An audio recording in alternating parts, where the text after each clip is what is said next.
Hello everyone and welcome back to my channel. If you're new here then hi, my name is Miss Paris and on my channel you can find lots of tips, advice and information about teaching as well as following my own personal journey. So if that is something that would interest you, please consider checking out some of my other videos and pressing that subscribe button. Today's video is going to be some ECT tips from a head teacher. So social media can be really useful to gather tips from more experienced educators, people in different educational fields, and one of the things I love about it is that, you know, when you come across tips that are really helpful, of course you can retweet them or share them, but because of how quick and fast-paced social media is, it's really easy to lose them. I actually contacted the secret head teacher to ask if I could actually record a video of these tips that he said, because I just thought it was worth having its own place on my channel so that people can go back to it and it's not just lost in the Twitter sphere. So without further ado, here are 10 top tips for ECTs from a head teacher. Number one is relationships are key. So relationship building is not just important with the children, it's also important to have a good relationship with your TAs if you have any, with SLT, with your colleagues, with people in your year or in different years in the school, from people in your department or in other departments. It's really, really important because you never know when you might need that backup, that support, but also they will have extra knowledge, extra experiences that they can talk to you about, and it's just really nice to know that you have that support, and it's harder to reach out if you don't have those relationships. So relationships are key, both with the children and also other people in your school.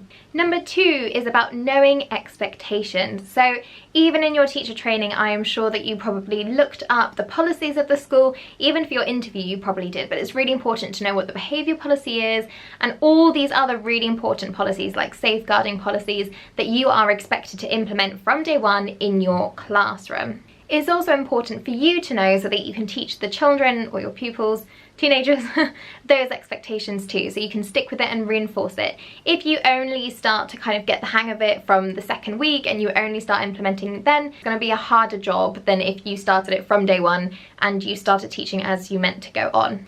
Number three is know what to do, and of course as you have just come out of your teacher training year you can feel overwhelmed, you can feel like you're suffering from imposter syndrome, but if you just sit down and figure out what you need to do, use lists to support you with this, prioritise your tasks, then it really helps you be more time effective, maintain that work-life balance, and really make things more impactful to help the children's progress. So you know that the basics are planning, feeding, so delivering the lessons, and then assessment. Make sure those are done and then everything else comes in extra. I know that people can get really excited about doing all these aesthetic things in their classrooms or creating extra resources that you can laminate and keep for future years. That's all important, but those are your three basic ones, so they should always come first in your priority list. Number four is use your mentor. If you're not familiar with the ECT framework that is coming out as of September 2021, so very, very soon, I have made another video on that I will put in the description or in the iCards up there.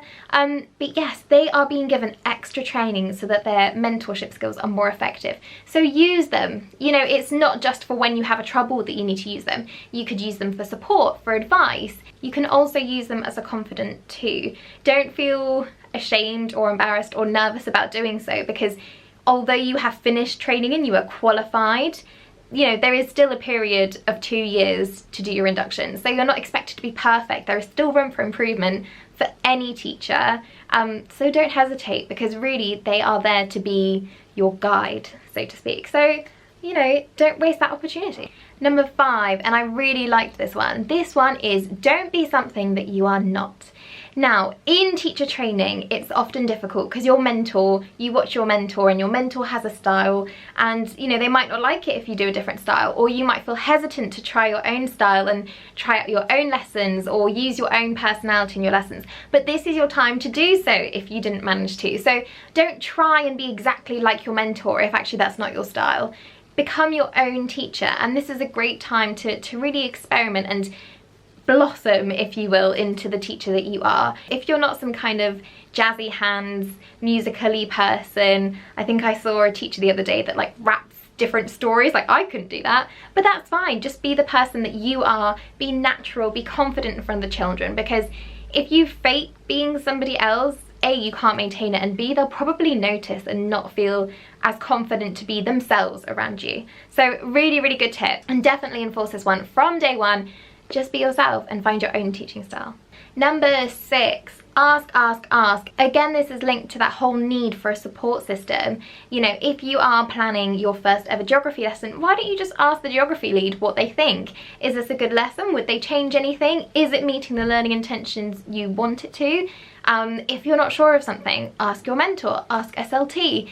You know, they'll be happy that you asked, rather than if you didn't ask and then you made a mistake that, you know, either hindered the children's progress or made you lose confidence. Nobody wants that, okay? So just ask. Literally, it's that simple. Just ask. They're not going to punish you. There's not a limit to the amount of things you can ask. Just do it.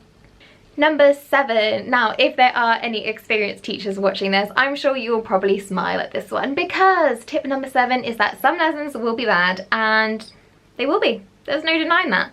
You know, especially if it's your first time teaching a specific year or a specific topic, or you're not sure of the prior knowledge that they already have.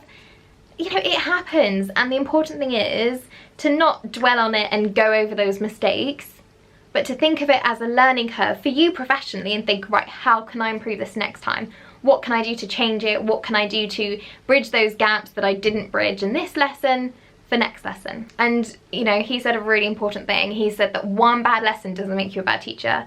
And if you take away anything from this video, let it be that. One bad lesson does not make you a bad teacher. Number 8, well done if you are still here. Number 8 is to reflect. Now that kind of links to the last one, you know, don't dwell on that bad lesson, don't judge and label yourself based on that last lesson, but you do still have to reflect on it.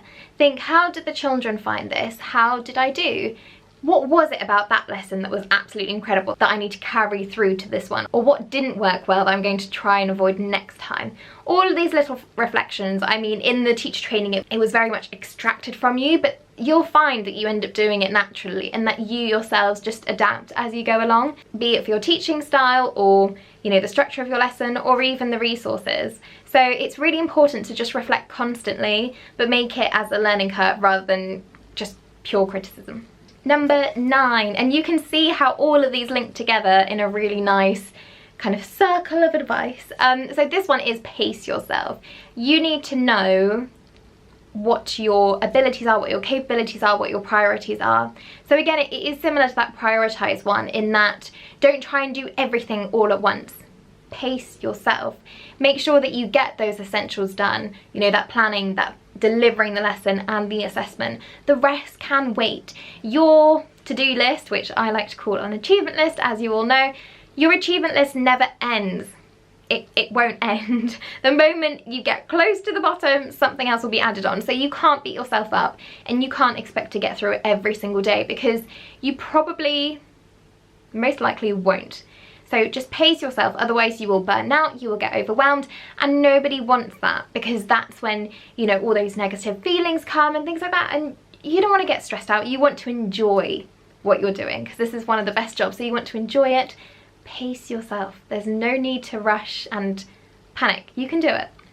And number 10, to end on a very nice one. Tip number 10, nobody is perfect.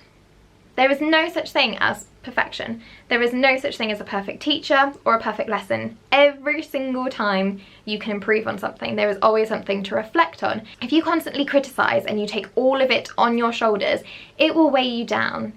With a mixture of not pacing yourself, wanting to do everything at once, being overly critical, you're going to burn out, and you're never going to think that you can achieve perfection. But the thing is, nobody can. So just be the best teacher you can be. Be good enough that the children can learn. Be good enough that you can maintain that work-life balance and still be, you know, bright and cheerful every day in the classroom. But don't expect perfection, or don't try for perfection, because it's not realistic. Okay, so with all of these tips in mind from the Secret Head Teacher, and I will leave his link down below, his username, you know, be mindful of this when you go into your classroom for the first time. A lot of you will have started or will be starting very, very soon. So please, you know, watch this now, maybe watch it the night before, just so you have that little boost of confidence, because everyone is in the same boat. you know, if you are an ECT, you are in the same boat as the next ECT, even if it's in 2 counties away. Everyone has also been there in the school. They can understand what you're going through, they can understand the hesitancy and the nerves and the, am I doing the right thing? Do I know what I'm doing? But just think very carefully about prioritizing tasks, making sure that your lessons are good, they meet the learning intentions, and that they can allow the pupils to progress. But don't worry about being perfect. Don't worry if you have a bad lesson. Reflect on it, move on, and you will just be fine. You'll be absolutely fine. So with that, I am going to say farewell. If you found this video helpful, make sure to follow The Secret Head Teacher, like this video, share it to your friends, fellow early careers teachers, and don't forget to subscribe for more future content. We are so close to 3,000 now. We're less than 100 to go, and I will be hosting a giveaway when we do. Make sure you subscribe, and I will see you soon. Bye!